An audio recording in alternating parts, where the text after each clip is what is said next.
Yehi Melech, a história de Rachel, esposa do patriarca Yaakov, que morreu jovem aos 36 anos, é uma das narrativas mais comoventes que se lê na Torá e nos consola até os dias de hoje.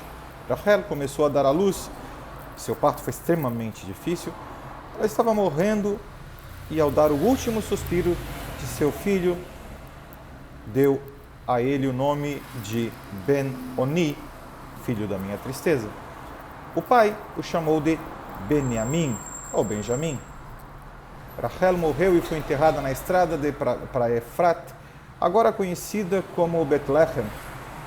Yaakov construiu um monumento em seu túmulo, e é este monumento que encontramos até hoje no túmulo de Rachel. Encontramos no livro de Bereshit 35, de 16 a 20. A triste morte de Rachel no parto, dando a vida pelo filho recém-nascido, iria personificar o papel histórico de Rachel como a mãe quintessencial que se sacrifica pelos filhos no decorrer das eras até o fim dos tempos. Para Rachel, a mãe dos judeus, que foi enterrada na estrada e não na gruta de Marpelá, em Hebron, onde os 4 casais fundadores, Adão e Rava, Avraham e Sara, Yitzhak e Rivka, e mais tarde Yaakov e Leá, foram colocados para descansar. Hebron não é tão longe de Betlehem. Por que Yaakov não fez o esforço extra para honrar sua amada esposa e conceder a ela a dignidade de um enterro adequado num local respeitável ao lado de todos os patriarcas e matriarcas? O próprio Yaakov, em seu leito de morte, respondeu a essa pergunta quando fez jurar que iria enterrá-lo em Hebron para Yosef, junto com seus pais. E eu, quando cheguei de Padã, Rachel morreu perto de mim, na terra de Canaã, na estrada, a pouca distância de Efrat. E eu enterrei ali na estrada para Efrat, que é em Betlehem. Está escrito em Bereshit, Gênesis 48, 7. Estou pedindo a você que tenha o trabalho de levar-me para ser enterrado na Terra Santa. Embora eu não tenha feito o mesmo pela sua mãe. Ela morreu perto de Betlehem e eu nem sequer levei a Betlehem para trazê-la a um local estabelecido na terra. Sei que há ressentimento em seu coração contra mim por causa disso. Mas saiba que foi ordem divina, foi por ordem divina que eu a enterrei ali, para que ela fosse uma ajuda para seus filhos quando Nebuzaradã da Babilônia, ou Nabucodonosor, os exilassem e eles passassem por ali. Então Rachel ficará sobre seu túmulo e vai chorar e implorar misericórdia para eles. Como está escrito em Yirmiyahu, Jeremias 31, 14 e 16, uma voz é ouvida em Ramá, lamento e amargo pranto. Rachel está chorando pelos seus filhos e se recusa a ser confortada pelos filhos, porque eles estão longe. E Deus responderá a ela: afaste sua voz do pranto e seus olhos das lágrimas, pois sua obra será recompensada, diz Deus. E eles retornarão da terra do inimigo. A esperança para seu futuro, que seus filhos retornarão às próprias fronteiras. Comentário de Rashi sobre esse versículo. Na verdade, as lágrimas maternais de Rachel foram conhecidas por Yaakov quando ele a encontrou pela primeira vez.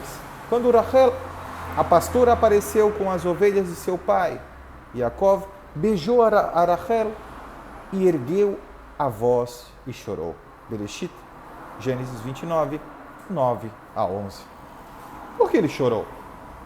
porque anteviu que Rachel não seria enterrado ao seu lado. Rashi explica. Para que ela pudesse chorar e implorar pelos seus filhos sofredores. Em outras palavras, ao colocar olhos sobre Rachel, pela primeira vez, Yaakov chorou por todas as lágrimas que Rachel iria derramar pelos seus filhos. Todo detalhe na Torá é perfeito e relevante em nossas vidas. Qual o significado mais profundo de todas essas lágrimas? Tanto as de Rachel como as de Yaakov? Falando praticamente, como a localização do túmulo de Rachel na estrada é uma ajuda para seus filhos? Sim, seus filhos exilados certamente foram consolados quando passaram pelo seu túmulo ao saírem de Jerusalém. Mas por que as lágrimas de Rachel são mais eficazes em seu túmulo na estrada do que seriam se ela tivesse chorado ou chorado no túmulo de Marpelá? Acima de tudo, como nos ajuda hoje saber que Rachel jaz na estrada e chora pelos seus filhos? O que Yaakov chorou ao pensar sobre isso? E que ele chorou? Por que ele chorou? A resposta pode ser encontrada no livro do Tânia, no capítulo 45, onde ele apresenta uma poderosa meditação sobre atingir consciência espiritual baseada na aplicação psicoespiritual de Rachel e Yaakov. Rachel é o atributo sobrenatural de Malchut, o reinado, o poder da dignidade, a fonte de todas as almas.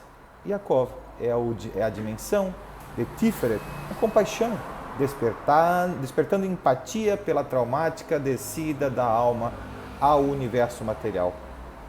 Toda alma sobre a terra, explica o Tânia, começa a sua jornada nos reinos espirituais e dali é atirado no exílio, num corpo físico e no universo que oculta a presença da alma e de todas as coisas espirituais. A centelha divina da alma é, na verdade, encerrada nos estreitos confins da nossa existência mundana, mesmo que a pessoa nunca transgrida, causando um profundo estado de dissonância espiritual e existencial. Muito mais então, o exílio espiritual, quando nos tornamos estranhos em nosso comportamento narcisista e pensamento, fala ou atos não refinados que desalojam a alma divina e, por extensão, a fonte divina da alma, causando aquilo que é chamado de exílio da Shekhinah. Rachel manifesta e se identifica com esse exílio espiritual de Malchut. Ela, portanto, pagou o preço ao morrer no parto e, então, morando num túmulo solitário ao longo da estrada, a fim de testemunhar o sofrimento de seus filhos, enquanto seus filhos estiverem vagando e oprimidos, Rachel não pode encontrar qualquer descanso final e permanece com eles na estrada. Rachel chora por seus filhos e se recusa a ser consolada. E qual é o papel de Yaakov nesse processo?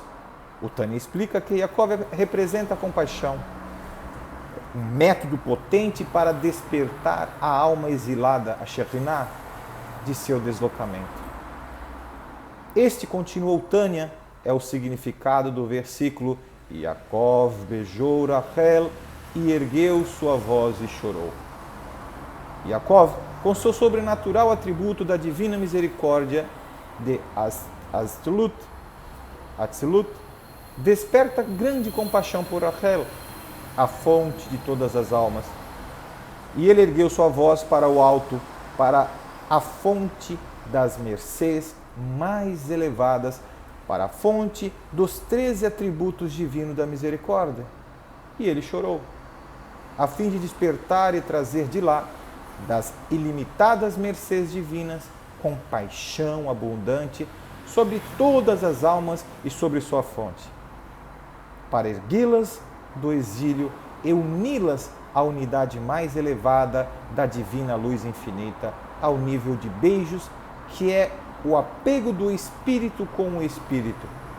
Como está escrito, que ele me beija com os beijos de sua boca, o que significa a união da palavra do homem que estuda a Torá com a palavra de Deus, ou seja, a Alahá, a lei.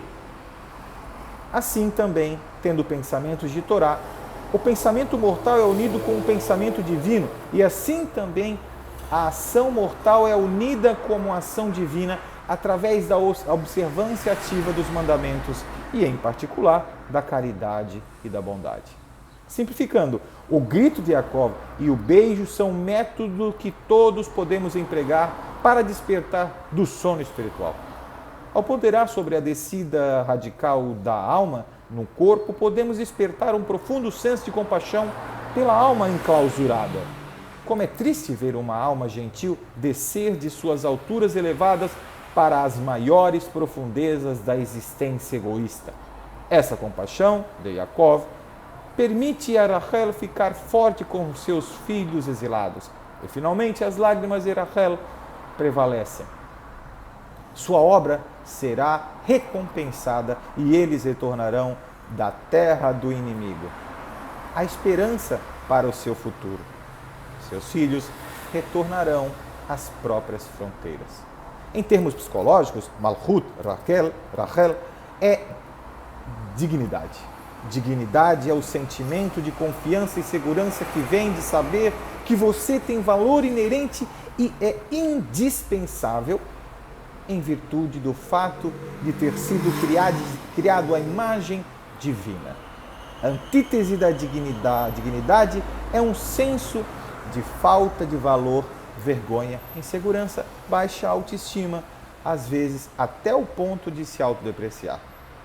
Uma mãe carinhosa instila no filho esse sentimento de Malchut. Mais precisamente, ela não o instila. Uma mãe sadia cultiva e alimenta a dignidade que é direito inato de toda alma. Quando há uma falta de carinho, a dignidade não é aniquilada, fica oculta. Em nosso mundo materialista, com frequência somos distraídos pelos prazeres temporários e nos esquecemos que a responsabilidade mais importante é nutrir a majestade de nossos filhos. Isso é mais verdadeiro hoje do que nunca. Como nossa tecnologia é o conforto cada vez mais acelerados em um padrão de vida sem precedentes, irônica e paradoxalmente, nosso nível de autoestima continua a diminuir. Quanto mais ocupados ficamos com estímulos externos e a aquisição de riqueza, mais negligenciamos nossos filhos. Quanto mais fundamental é nossa vida externa, menos funcional é nossa vida interior. De todos os atributos, talvez o mais severamente prejudicado hoje seja o de Malchut, dignidade. Podemos encontrar muita sabedoria, compreensão, conhecimento, amor, disciplina, compaixão, ambição, até humildade e vínculo. Porém, a dignidade pessoal está profundamente desalojada em nosso mundo disfuncional. Esse é o exílio do Malchut, psicológico e da Shekhinah.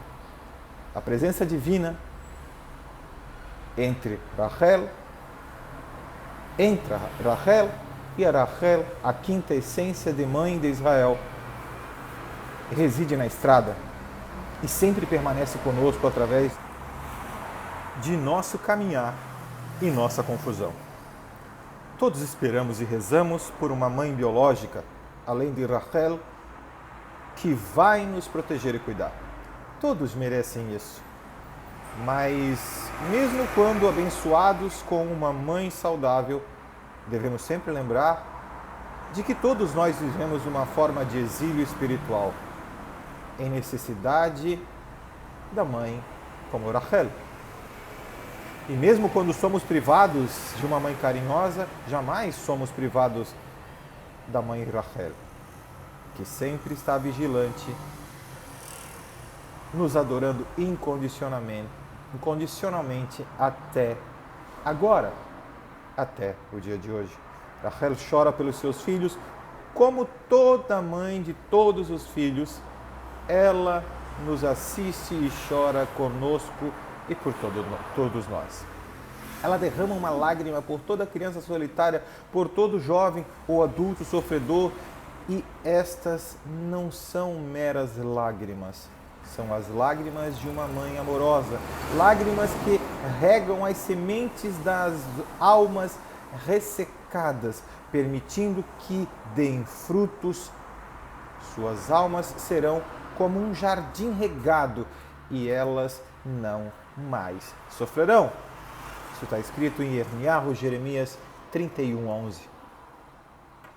Todos nós devemos saber que, independentemente dos esforços da nossa mãe ou de nossa mãe biológica a nosso favor, não importa a maneira pelo qual nossa dignidade é cuidada ou abusada, Rachel sempre permanece vigilante e não descansa. Quando surge o problema, ela intercede por nós. Podemos apenas imaginar se foram as lágrimas de Rachel que nos mantiveram vivos durante todos esses anos, permitindo que sobrevivêssemos apesar de todos os problemas. Sua compaixão sobre si mesmo e pelos outros ajuda nossa mãe Rachel dentro de cada um de nós a fazer sua obra. Como ativamos o amor materno de Rachel? Pensamos em nosso sofrimento para não trazer sentimentos sobre depressão ou autocomiseração, mas para evocar compaixão. Tem alguma misericórdia sobre si mesmo. Sua bela alma, uma criatura elevada e delicada, está enjaulada em seu corpo grosseiro e no mundo impiedoso. Ela espera que você a reconheça, abrace-a, beije-a, chore por ela e com ela. Envolva-se em atividades, em pensamento, fala e ação que cuide de sua alma e lhe permita ser real neste mundo. Até chegarmos ao nosso destino, quando sua obra será recompensada e eles retornarão na terra do inimigo. Há esperança para nosso futuro. Seus filhos retornarão às suas próprias fronteiras. Todo choro é válido. Todo choro de uma mãe atinge os céus e faz com que as hostes celestiais se compadeçam desse choro. E talvez seja a única coisa que uma mãe possa fazer pelo seu filho. E através do ato de misericórdia e benevolência de seu pai, e pela honra, pelos méritos do choro de sua mãe, o mundo consegue se manter sob a piedade e a benevolência divina, trazendo a sua presença para baixo, a Shekhinah.